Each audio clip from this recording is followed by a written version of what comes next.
নমস্কার বন্ধুরা, education culture YouTube চ্যানেলে তোমাদের প্রত্যেককে স্বাগতম। তো তোমাদের একটা বিষয় নিয়ে বহুকাল ধরে প্রশ্ন ছিল যে দাদা আমাদের পলিটেকনিকের যে অনলাইন রেজিস্ট্রেশন প্রক্রিয়া 2025-26 শিক্ষাবর্ষের জন্য সেটা কবে থেকে শুরু হবে। তো দেখো, ফাইনালি স্টেট কাউন্সিলের তরফ থেকে জানিয়ে দেওয়া হলো নোটিশ মারফত যে তোমাদের যে পলিটেকনিকের অনলাইন রেজিস্ট্রেশন প্রক্রিয়া সেটা কিন্তু কাল অর্থাৎ 10ই ডিসেম্বর 2025 বুধবার থেকে কিন্তু শুরু হচ্ছে এবং সেটা চলবে 17ই ডিসেম্বর 2025 পর্যন্ত। অর্থাৎ এক কথায় 8 দিন তোমাদেরকে সময় দেওয়া হয়েছে তোমাদের অনলাইন রেজিস্ট্রেশন প্রক্রিয়ার জন্য। ঠিক আছে, এই নোটিশটি কিন্তু স্টেট কাউন্সিল থেকে পাবলিশ হয়েছিল 4ঠা ডিসেম্বর 2025-এ। তবে তোমরা জানোই স্টেট কাউন্সিলের অফিসিয়াল ওয়েবসাইটে নোটিশ আসতে কতটা সময় লেগে যায়। কখনো কখনো তো অফিসিয়াল নোটিশ পর্যন্ত অফিসিয়াল ওয়েবসাইটে আমরা দেখতে পাই না। তো সেখানে পলিটেকনিক রেজিস্ট্রেশন সম্বন্ধে কি বলা হয়েছে, প্রত্যেকটা স্টুডেন্টকে কিন্তু রেজিস্ট্রেশনের জন্য কত টাকা দিতে হবে সব বিষয় কিন্তু ক্লিয়ারলি সেখানে মেনশন করা আছে।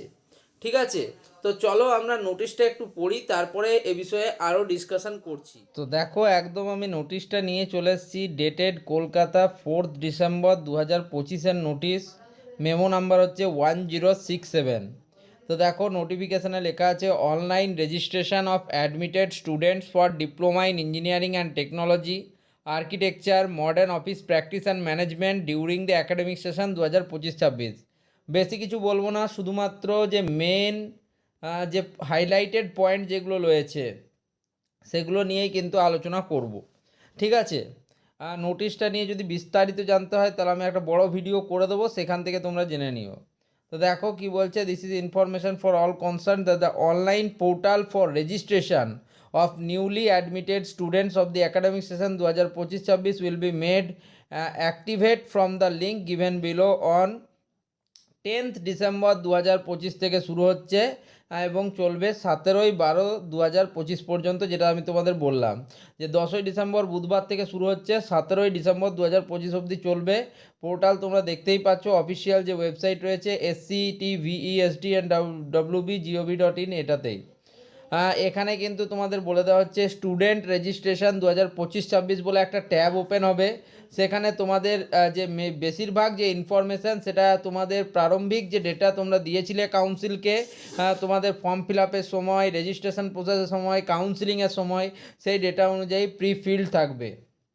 তোমাদের প্রোফাইল এবং নেসেসারি ডকুমেন্ট আপলোড করার পর তোমাদিকে কিন্তু একটা কাউন্সিলিং ফিস পেমেন্ট করতে হবে, যেটা হচ্ছে 500 টাকা, এবং তার সাথে তোমাকে কিন্তু 200 টাকা তোমার রেজিস্ট্রেশন ফি হিসেবে পেমেন্ট করতে হবে।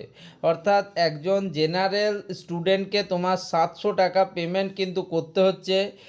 ঠিক আছে, আর যারা হচ্ছে কন্যাশ্রী ক্যান্ডিডেট তাদের ক্ষেত্রে 250 টাকা হচ্ছে তাদের কাউন্সিলিং ফিস, এবং 100 টাকা হচ্ছে তাদের কিন্তু তোমার রেজিস্ট্রেশন ফি। অর্থাৎ টোটাল 350 টাকা কিন্তু গার্লসদের ক্ষেত্রে, বয়েজদের ক্ষেত্রে 700 টাকা কিন্তু পেমেন্ট করতে হচ্ছে। আশা করি বোঝাতে পারলাম তোমাদের। The student admitted through management quota in self finance institute need not to pay counselling fee. যারা প্রাইভেট বা কলেজগুলিতে অ্যাডমিশন নিয়েছো ম্যানেজমেন্ট কোটা থ্রু, তাদেরকে কিন্তু এই কাউন্সিলিং ফিস পেমেন্ট করার কোনো প্রয়োজন নেই। After successful payment of the aforesaid fees, student have to take print out of the application form of their preservation. নিজেদের মধ্যে ওই অ্যাপ্লিকেশন ফর্মটা রেখে দিবে। ইনস্টিটিউট অ্যাক্টিভিটিস আমার জেনে কোনো কাজ নেই।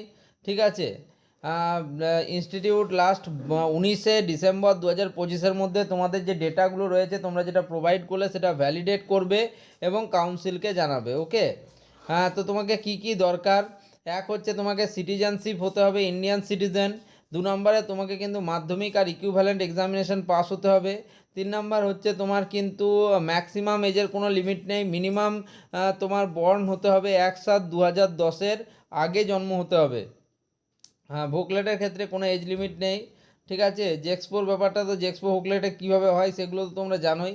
ঠিক আছে, অথেন্টিসিটি অফ দ্য বোর্ড আর কাউন্সিল অফ দি ক্যান্ডিডেটকে অথেন্টিকেট করবে কাউন্সিল। মানে এক কথায় বলতে গেলে তোমাদেরকে কিছুই করতে হবে না, তোমাদের বেশিরভাগ ডেটা প্রিফিল্ড অবস্থায় থাকবে। যেগুলো থাকবে না এবং যেখানে ডকুমেন্ট আপলোড করতে বলবে তোমরা সেখানে করবে। তোমাদের কাউন্সিলিং ফিস 500 টাকা পেমেন্ট করতে হবে এবং রেজিস্ট্রেশন ফিস 200 টাকা, অর্থাৎ ছেলেদের 700 টাকা, মেয়েদের 350 টাকা পেমেন্ট করতে হবে।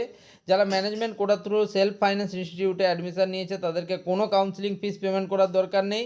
আর সমস্ত কিছু হয়ে যাওয়ার পর যে তোমরা অ্যাপ্লিকেশন ফর্ম পাবে সেটাকে কিন্তু নিজের কাছে প্রিজার্ভেশনে রেখে দেবে। ঠিক আছে, আর তোমাদের যে কলেজের যে ভ্যালিডেশনের লাস্ট ডেট সেটা হচ্ছে 19/12/2025। এই সমস্তই লেখা আছে, আর বিশেষ কিছু কিন্তু এখানে নেই। ওকে, তো এই ভিডিওটা এখানেই শেষ করছি। যদি বিস্তারিত ভিডিও চাও পেতে তাহলে অবশ্যই ভিডিওর নিচে কমেন্ট করো, আমি কমপ্লিট পুরো নোটিশটা নিয়ে আলোচনা করবো এই ভিডিওতে। ধন্যবাদ।